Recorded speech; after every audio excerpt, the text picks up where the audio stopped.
No, you can't touch this. Hey, bitch, I do rich. Huh, my money thick, thick. Hey, walk with a limp, huh. I'm on some pimp shit. Hey, he say you all about money. Yeah, I'm on that cash. It's your girl Jay, and I'm back with a new video for you guys. So guys, this video is a little different than the videos I normally film. Today I just wanted to share my testimony with you guys because I feel like it will bless somebody else. So if you guys have been subscribed to my channel for a little bit, you've seen a couple of videos that I've posted about my health issues and what I've been going through over the past 2 years. So I'm just going to give you a walk down memory lane and just show you how good God has been to me. So last year, I got very sick. I wasn't able to keep anything down. I wasn't even able to eat for about 2 weeks almost. And I ended up having to make an appointment with my doctor. During that doctor visit, I almost fainted. They ended up putting me in the hospital. I was very dehydrated. They did a CT scan and they found out that I had swollen lymph nodes in my chest, in my stomach, and in my pelvis. My doctor came in, he said he never seen anything like this. He told me that I could either have lymphoma, which is a type of cancer of the lymph nodes, or I could have sarcoidosis. I was extremely scared. I was sad. I was feeling bad for myself, feeling pity for myself. I just wanted to give up. I didn't want to have cancer. I didn't want to have sarcoidosis because I lost my aunt to it. I just was really afraid that I was gonna die. Like, I felt like I was gonna die because this was nothing I have ever endured. I had specialists come in. They never told me anything. I went to Birmingham. They never told me anything. I ended up going to Nashville and I met some amazing doctors. And those doctors ended up doing a biopsy. And they found out that I didn't have cancer. I didn't have sarcoidosis, which I was just thanking God for that.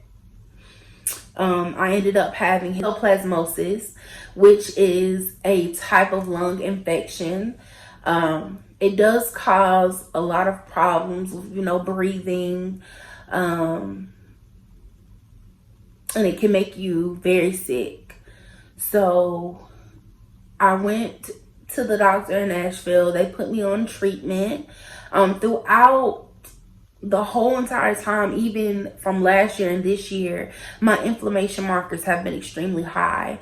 They don't know what is causing the inflammation, but my inflammation markers have been extremely high. So the doctor ended up having to up my dosage. I was upping my dosage. I was doing everything I was supposed to be doing. I went to other doctor's appointments and my inflammation markers were coming down. So things were getting better. I was feeling better. I was looking up because I was like, okay, God, you've got me out of this. I thank you. I'm feeling better. I'm doing better. I'm back at work because, guys, I had missed almost 3 months of work during this time because I was traveling back and forth to Nashville. I was in the hospital. I was going to doctor. It was just so much. So I had missed almost 3 months of work, and then I finally got back into work. And I was so happy because my life was getting back to normal. And then I got hit with another curveball. I started having horrible headaches. And the headaches that I was having were causing me to have sight problems. I would be at work, and all of a sudden my screen would go blurry, or my vision would go black, and I couldn't see anything, and I would have to go into personal, and I'd be like, Mom, I can't see anything. My vision is going black. And I ended up making an eye appointment, and they did tell me that my optic nerve was swollen, and that's when I got my glasses. So my glasses did help a lot, but I was still having vision problems. I was still having problems where I would not be able to see, or I would have problems where I would see stars in my vision, even though I had my glasses on. So after that, I had horrible headaches for about 2 weeks straight. And during these 2 weeks straight, then I'm having these headaches. I'm just like, Mom, they're getting worse. They're not getting any better. I think I need to go to the hospital. So I go to the ER. They ended up giving me something for my blood pressure, because each time that I had these bad headaches, my blood pressure was extremely high, like 200 something over 100 something. Like, my blood pressure was always high. So they always had to give me something for my blood pressure. And they ended up giving me something for the headache. So I went home that night. I went to sleep because it was something that made you go to sleep. And I woke up the next morning and the headache was still there. So I ended up going to the hospital again. They gave me something different than they gave me the night before. That one helped a little bit, and the headache still eased up. It eased up a little bit, but I still had the headache. And again, my blood pressure was high, so they had to give me something to make my blood pressure come down. So I ended up making an appointment with my doctor. And guys, I just want to pause and say that I have the most amazing doctor. That man is literally God sent. He works so hard to assure that I'm okay and that I'm taken care of. And his staff is amazing. And I just love my doctor so much, because he literally works nonstop to assure that his patients are taken care of. And now, in these days, it's so hard to find a doctor that genuinely cares, that genuinely wants to make sure that you are okay, that actually listens to what you're going through. And my doctor listens, and he researches, and he makes a change. And I just really, really love my doctor. So I made that appointment with my doctor, and he found out that I had IIH. So IIH is basically where your brain thinks that you have a tumor present, but you don't have a tumor. It's where you basically have a lot of spinal fluid on your brain. It causes you to have really, really bad headaches, memory loss. You see black dots in your vision. You see stars in your vision. You have ringing in your ears. And I have back pain. Like, there's just so much that I go through with IIH, but I still try to push through. And I managed to get into an amazing group on Facebook that supports, because a lot of people and a lot of doctors don't know about IIH, or don't even know what it is. So a lot of times I just struggle with even telling doctors or nurses when I'm going to like the ER exactly what I have, because they're just like, okay, what is that? Because they don't know. So after I was diagnosed with that, he ended up putting me on medicines that helped regulate with my IIH, and he told me to lose weight. So I started losing weight, and I was doing extremely well. I was getting better.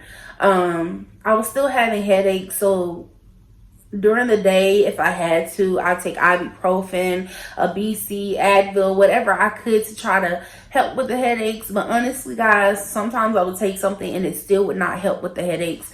So I was just going through so much. So after I was diagnosed with IIH, I ended up quitting my job because I was missing so many days from going back and forth to Nashville. I was missing so many days from doctor's appointments, from headaches, from times that I wasn't even able to get out of the bed. I wasn't even able to move. Some days I wasn't even able to shower. Just feeling like I couldn't do anything for myself. So I wasn't able to work. So I ended up quitting my job, and I ended up trying to get my disability. So I'm trying to get my disability. I have been denied 3 times. So financially, I have been struggling, but I thank God for my parents, because they are always there for me. They have literally provided for me in every way. I still have my apartment. Yes, it's stressful because I'm not able to do things that I want to be able to do because I'm not able to provide for myself financially. I'm not able to pay my own bills. And sometimes I feel like a burden on my parents because I'm having to ask them, can you do this for me? Can you do that for me? And they have bills of their own. They have things that they have to take care of their own. So I feel like a burden sometimes because I can't work and I can't do things for myself anymore as much as I used to. So after I was denied for the third time, my depression really kicked in, and I started to get more and more depressed, feeling bad for myself. And the pandemic has been extremely hard because I haven't been to church, and God is literally like my saving grace. Like whenever I'm going through something, I talk to God, I turn to God, because I know that it's just easier for me to struggle by myself. I know that I can go to my parents and I can talk to them. I can go to friends, but it's so much easier for me to struggle for myself because I don't want anyone to make it feel like, I don't want anyone to feel like I'm throwing a pity party, and I don't want anyone to feel like they're required to help me because I'm struggling. So I just tend to keep things to myself and struggle by myself and just pray to God. So with the pandemic and me not being able to make it to church, I lost my faith in God, and my depression was really taking over my life. I was always sad. I was always crying for no reason, and it's been hard, but I'm getting better. I'm getting back into my faith in God. I'm praying every night. I'm praying every morning. I'm getting back into my Bible because I know that everything I've been through, God has made a way out of no way. Like I've literally been stressed about how I'm gonna pay this bill, how I'm gonna get this, how I'm gonna do this, and God has literally made a way out of no way each time. He never leaves me. He's never left me. So after I felt like I got everything kind of settled with my IIH, I'm taking medicine to get it settled, I started having these tremors. So I go to the hospital. They don't know what's causing these tremors. Do a CT scan and there's nothing. Everything looks good. So I go home because they gave me medicine, of course, for my blood pressure, because like I said, every time that I'm having these bad headaches or something's going on, my blood pressure is extremely high. So they gave me something for my blood pressure, they gave me something for my tremors, and then they sent me home. What they gave me basically put me to sleep, and I ended up having to call my doctor the next morning to make an appointment. I have an amazing doctor, so he worked me in, and he gave me medicine, and he took me off of the medicine that was kind of helping with my IIH. So I'm like, God, I know my headaches are about to get worse. So guys, I have been having really bad headaches due to the fact that I'm no longer taking the medicines for my IIH because of the tremors that I was having. So he said, I want you to take this, and then I want you to come back to me. So I come back to him, and I'm still having the bad tremors. So he tells me to go to the ER again. I go to the ER. They give me another dosage of that type of medicine. They give me some more medicine for my blood pressure, and then they send me home. So I had tremors for maybe about 3 to 4 days. And then I woke up and they were gone. I don't know what started the tremors. I don't know what stopped the tremors. But I know that I am trying so hard to get in with a neurologist so that I can figure out what is going on, why I even had the tremors in the first place, and what stopped them. But the neurologist I'm trying to see has been out of town for about 2 weeks. So that has kind of put a damper on my spirit as well, because I just really want to know what is going on. But I'm trying so hard to keep my faith. And y'all, God has been so good to me. in spite of everything I've been through, God has been so good to me. Y'all, I could have been dead. I could have been homeless. I could have been without a lot of things. But I thank God that I have good parents and I have good people in my life. I posted my story in a group, and two ladies that don't know me from a can of paint sent me money. They didn't have to send me money, but they sent me money, and that was such a blessing to me. I just thank God that he is not like man, because man will leave you, they will betray you, will do things that God would never do. And I just thank God that he hasn't taken his hand off of me, that he hasn't left me alone. I always look at life as that things could be so much worse than what they are, but I thank God that everything is good. And I thank God that despite my financial struggles, despite my mental struggles, despite my health struggles, that he is still keeping me here, that I am still here. So I just hope that this video blesses someone out there to realize that what you may be going through could be so much worse. Whatever you're going through could be so much worse. So I just thank God for you guys that support me and watch my videos and give me words of wisdom and all the support, and you guys just send good vibes my way. I just thank you guys so much. Continue to pray for me, and I will continue to pray for you. I love you all so very, very much, and I hope you guys enjoyed this video. Bye, my kings and queens.